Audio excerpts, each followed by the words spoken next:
जरीना खातून संग्रहालय द्वारा प्रस्तुत कहानी की पोटली में आपका स्वागत है। आदिवासी लोक कथा श्रृंखला में आज हम सुनेंगे कुरुम्बा लोक कथा पक्षियों का जोड़ा, गुलबसा खातून की आवाज़ों में। इसी प्रकार के मज़ेदार कहानियों के लिए आप हमारे चैनल को लाइक, सब्सक्राइब और शेयर ज़रूर करें। पक्षियों का जोड़ा। नीलगिरी की पहाड़ियों के बीच एक सघन वन था। उस सघन वन में पक्षियों का एक जोड़ा रहता था।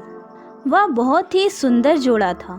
नर पक्षी के सतरंगे पंख थे और लाल सुनहरी चोंच थी तथा मादा पक्षी के आसमानी रंग के पंखों पर सुनहरी धारी वाली सुंदर आकृति थी। दोनों पक्षी कलरव करते और हंसी खुशी से रहते। एक बार उस वन में एक बहेलिया आया। उसने पक्षियों को पकड़ने के लिए जाल बिछाया। अनेक पक्षी उसके जाल में जा फंसे। यह देखकर शेष पक्षियों में व्याकुलता छा गई। वे विलाप करने लगे और अपने संबंधियों को छुड़ाने के लिए सहायता की गुहार लगाने लगे। उस जोड़े ने भी अन्य पक्षियों का रुदन सुना। वे अन्य पक्षियों के पास पहुँचे। अन्य पक्षियों की दशा देखकर उन्हें लगा कि किसी तरह उनके साथियों को छुड़ाना होगा।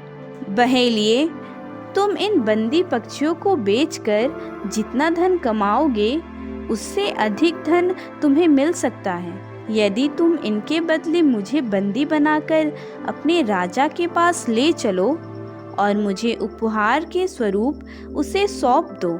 नर पक्षी ने बहेलिए से कहा, और तुम मुझे रानी को सौंप देना, बदले में वह तुम्हें बहुत सा धन देगी। मादा पक्षी ने कहा। बहेलिए ने ऐसा ही किया। जाल में फंसाए गए पक्षियों को छोड़कर वह नर और मादा पक्षी के उस जोड़े को लेकर राजा और रानी के पास पहुंचा।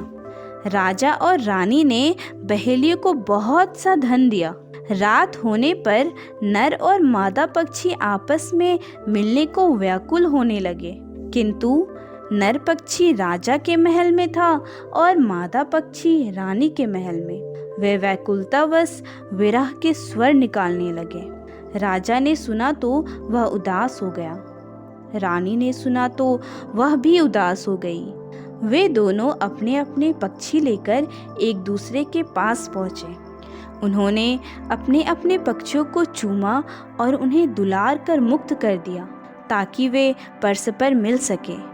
मुक्त होते ही वे दोनों पक्षी पंखधारी स्त्री पुरुष में बदल गए। यह देखकर राजा और रानी चकित रह गए। हम आपके आभारी हैं कि आपने हमें श्राप से मुक्ति दिलाई।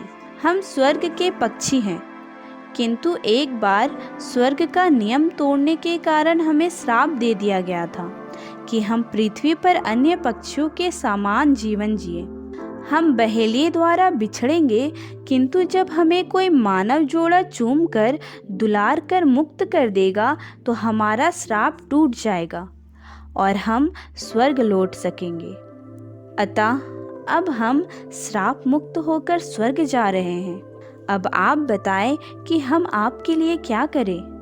नर पक्षी ने कहा, हमें अपने लिए कुछ नहीं चाहिए। आप दोनों यही कामना कीजिए कि हमारे राज्य में कभी दुख और अकाल न पड़े। राजा ने कहा, ऐसा ही होगा। कहकर स्वर्ग के पक्षियों का जोड़ा पंख हिलाता हुआ उड़ गया। पक्षियों के जोड़े की बात सही निकली। उस राज्य में कभी कोई दुख व्याप्त नहीं हुआ और कभी अकाल नहीं पड़ा।